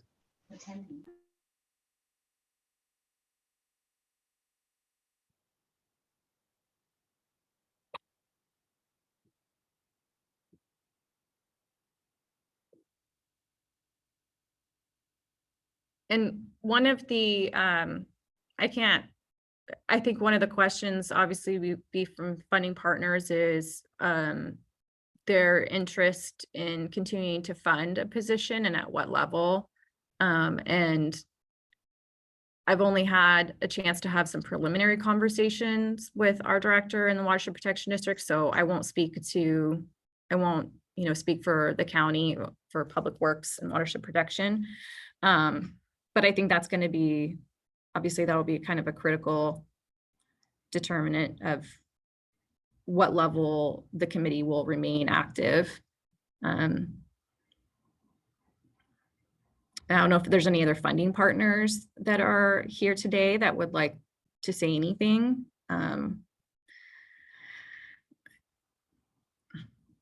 Put you on the spot. Well, I mean, Friends of the Santa Clara River is a funding partner, obviously a smaller one. But I mean, we fund the position because there's clearly a need that it is fulfilling amongst the stakeholders. I mean, it takes effort to bring this amount and variety of stakeholders together. So, I mean, I think there's definitely a need. I mean, I think, as much as there is a push for supporting water bond and IRWM funding into the future, I think the legislature has put enough language into existing funding streams about multi-benefit projects, right? And that's clearly what integrated projects are. So even though there isn't earmarked IRWM funding necessarily at the moment, I do think with all the multi-benefit project language that's out there, that ethos and idea that we have been moving forward for like 2 decades remains. I think the packaging might have been redone, and so it's really about how do we keep partners engaged and working and participating and making sure that proposals for funding continue to, not go into our silos again, but continue to work on these multi-benefit projects together. I mean, there's definitely a need. Yeah. Thank you for that, Candace. I don't want to keep anyone else from speaking. I want to make sure anyone has a chance to speak, but looking at the time, I wanted to make sure I did get a chance to share these slides I put together to show you from WCBC's survey. So Lynn was kind enough to share these with me, and I've looked over the survey results with her for WCBC, and there were a few things that I thought you might find interesting for this committee. Lights again. So in terms of the people, there was 27 respondents to her survey, or these results include 27 responses. I think there's a couple more that aren't included in here, but there's been, the participation just has been for quite a long time for most of those that have the entities participating. When asked if they'd be interested in providing funding in the future, if they would consider it, the over 60, I think it was 64% said yes. So that's for WCBC to continue that program. In terms of, would your organization likely continue participating in WVC absence of major state grant assistance like the IRWM projects for water bonds? Again, 64%, I think it's around over 60% said yes. Interest in meeting frequency was majority said quarterly, which is interesting because WCVC hasn't been meeting very often, hasn't been meeting that often. And so I think that in relation, if the watershed committee was to continue, there might be a balance. We'd want to kind of figure out what is that appropriate balance between the two. Do we want more regional Watershed Coalition meetings or more on the Watershed, Santa Clara committee meetings? And then what kind of meetings do you prefer to engage in? Most people selected both the regional Watershed WCVC meetings and the Watershed Committee, or prefer just the Watershed Committee.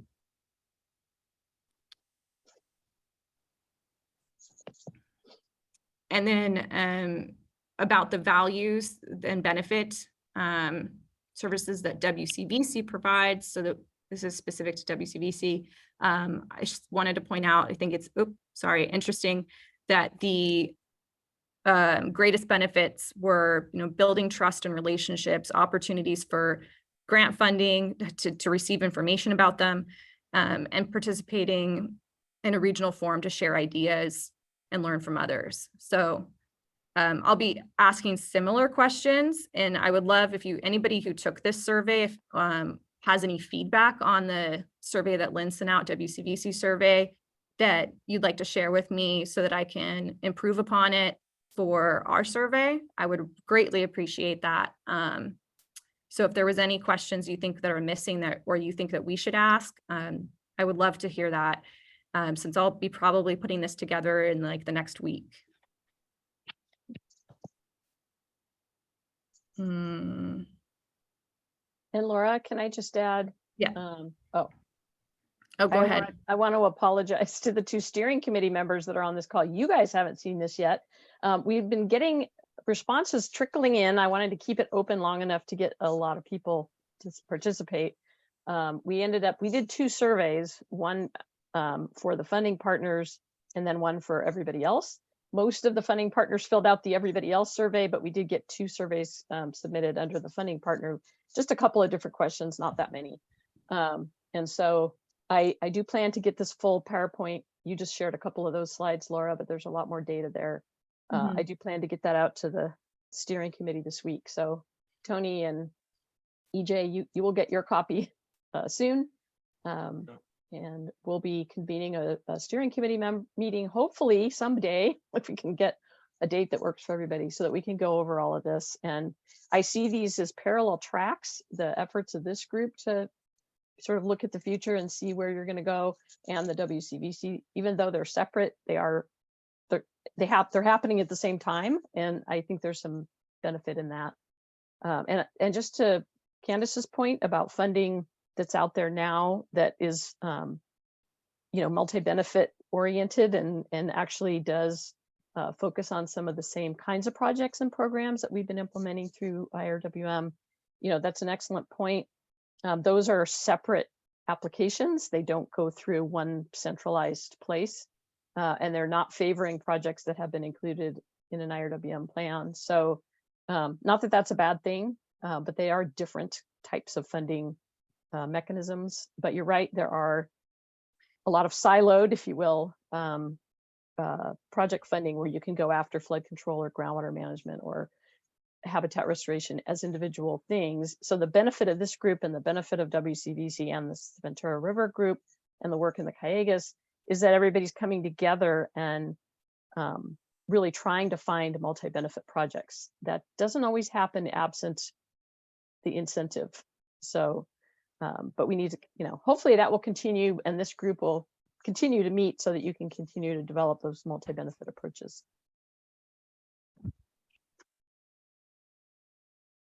Does anyone else want to say anything about, just even a initial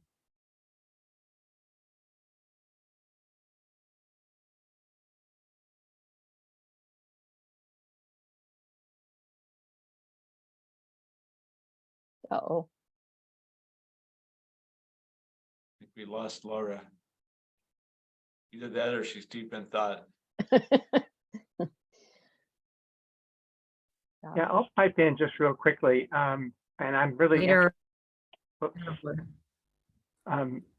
interested in seeing what the survey has to say. I think maybe that will guide our future discussions and on how we focus our the purposes of our meetings.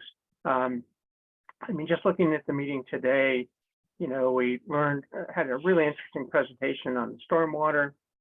capture.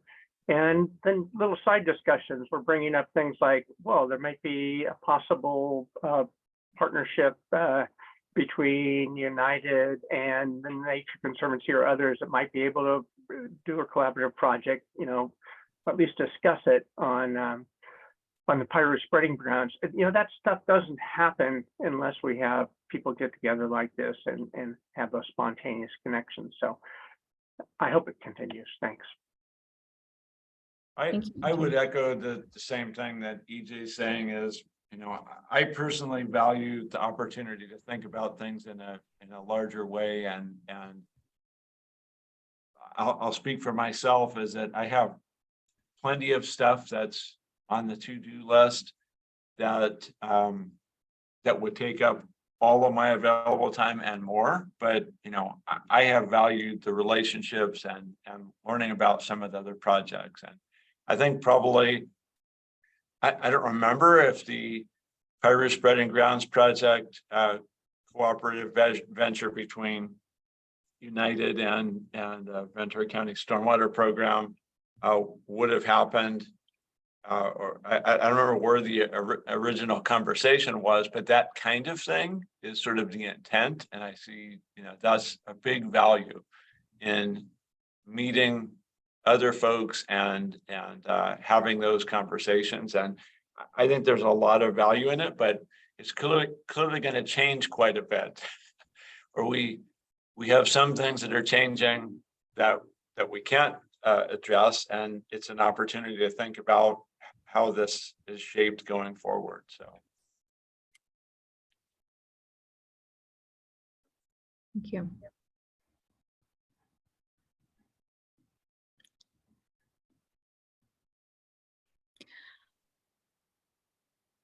Well, if no one else wants to chime in, I know that we've run over a few minutes. And there's one thing I'll have to be figuring out is when the next meeting will be, because I was expecting, you know, I thought probably 1 month was a little short to get back to you all. So I was going to move forward with 2 months from now. But unfortunately, Lynn is out of town for like that week. And I really think she needs to be part of this discussion and meeting. So we were looking at a date potentially of June 8th for a follow-up meeting. And I will try to survey, maybe I'll put that in the survey itself too, is some meeting dates, because I think it's going to be really important to have not just funding partners, but, you know, obviously the active stakeholders really engaged in that conversation at the next meeting. So that'll be an important one to schedule and to attend. And I know also I've heard the LA Regional Board has moved their meetings to the 4th Thursday of the month, which might take away just a few people out of this group, but something to consider as well. So June 8th is the date Lynn and I talked about yesterday, kind of came up with, but need to run that by you all. And I will also, you know, take this opportunity, I'm sure I'll be saying this again at another meeting, but I've really enjoyed all my time working with you all. And I think it's been, for somebody who loves learning and grew up in a family and a household that are lifelong learners and still take college classes and actually teach on the side in their retirement, you know, physics for people that haven't taken calculus, which is an interesting class, and OLLI classes and stuff like that around the county. That's just been something that's been part of my my life. And I found this to be an incredibly rewarding outlet for my thirst for information and knowing all that is going on in the Santa Clara River watershed. And also it's very close to my heart in that I grew up in this area and have worked in the Santa Clara River in different capacities before even coming back to working here at the county. So I just wanted to say that, and it's been an honor to work with you all and get to know you all. Having been away for the last 5-6 months on maternity leave, I kind of forgot how much I missed you until at this meeting. And so I hope that we can get together at least in person at some point again, and I will see you in another capacity since I won't be far, but probably won't be working with quite so many of you all the time. Well, and I just want to thank you, Laura, because besides your skills and your thirst for knowledge and all the other things that have made the job interesting for you, you have brought a level of leadership that is so important and passion. And I think, this kind of role is challenging. You're trying to manage multiple things at all times. You've got a variety of different stakeholders with different interests, and you've been able to increase the quality of the meetings, the topics that we talk about, the engagement of the people in the group. And that's really a testament to your leadership and your thoughtfulness about what is of interest to people. So you're going to have big shoes to fill. That's a skill set that and a level of leadership that doesn't come around every day. And I'm really going to miss working with you. Thank you. Thank you, Laura. Yeah, as one of the stakeholders here at the Resource Conservation District, Laura, I'd also like to say thank you for the leadership and the opportunity to work with you, and look forward to continuing to work with you in a different capacity. Thanks, Jamie. All right. Well, I guess we can maybe, I don't know, Tony, anything else? You want to conclude the meeting? And I guess I have a lot of work to be done through email. Still. A lot to think about for all of us, and so we'll so the tentative next meeting would be June 8th, correct? Morning of June 8th. Does anyone here have any issues with that date? Probably again from like 9 to maybe 11:30 on June 8th. Not at the present. I've dropped something on my schedule to block it out, so okay, that works for me. Maybe an in-person option for that one. Yeah. Does anybody have any feedback on that? In person, I think is ideal. One of the challenges is obviously having moved a lot of meetings to Zoom, we get higher attendance for those that don't have a chance, don't have the time in their schedule to attend in person, and I don't want to rule them out. So then that brings us to hybrid, my least favorite of the three options, because I think that it kind of just waters down the experience for everyone. So I don't know, any thoughts on that? That's always been a tricky thing to navigate these meetings.